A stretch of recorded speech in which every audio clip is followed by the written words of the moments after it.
খবর 24 সাথে আপনাকে স্বাগত। নতুন নতুন খবর জানার জন্য আমাদের চ্যানেলে চোখ রাখুন। নমস্কার দর্শক বন্ধুরা, স্বাগত আমাদের এই চ্যানেলে। সময় এসেছে অবসরে, সময় এসেছে তরুণদের সুযোগ দেওয়ার, এই সকল কথাগুলো বলেই আন্তর্জাতিক ক্রিকেটকে বিদায় জানালেন ইংল্যান্ডের অলরাউন্ডার মঈন আলী। 37 বছরের মঈন আলী ডেড মেলকে এক সাক্ষাৎকারে আন্তর্জাতিক ক্রিকেট থেকে নিজের অবসরের কথা জানিয়েছেন। ব্রেন্ডন ম্যাকেলামের ইংল্যান্ডের 3 ফরম্যাটে কোচ ঘোষণা করা হয়েছে। এই সিরিজের সুযোগ না পাওয়ায় মঈন আলী যে বার্তা পেয়ে গেলেন, তার চ্যাম্পিয়ন্স ট্রফিও খেলা হবে না।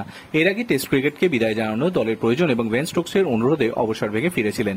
ব্রেন্ডন ম্যাকেলাম যদিও এই আসন্ন অজি সিরিজে কোচিং করাবেন না, তিনি চ্যাম্পিয়ন্স ট্রফির আগে দায়িত্ব নেবেন, কিন্তু ঘোষণা হয়ে গিয়েছে। আর তা যেন সেই ইঙ্গিতই যে 37 বছরের মঈন আলীর আর সুযোগ হবে না। ফলে মঈন নিজে থেকে বুঝে গিয়ে অবসর ঘোষণা করে দিলেন।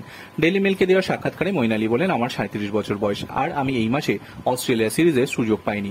আমি ইংল্যান্ডের হয়ে প্রচুর ক্রিকেট খেলেছি, এবার পরবর্তী প্রজন্মের সময় এসেছে। এটা নিয়ে আমাকে ব্যাখ্যা দেওয়া হয়েছিল, আমি অনুভব করেছি সঠিক সময় চলে এসেছে, আমি আমার ভূমিকা পালন করে ফেলেছি।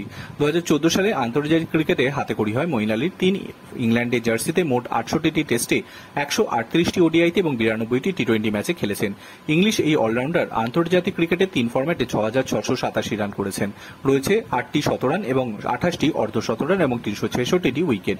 দেশের জার্সিতে আর না খেলেও মঈন আলী ফ্র্যাঞ্চাইজি ক্রিকেটে খেলা চালিয়ে যাবেন। পরবর্তীকালে কোচিংয়েও তিনি আসতে চান। Bureau report.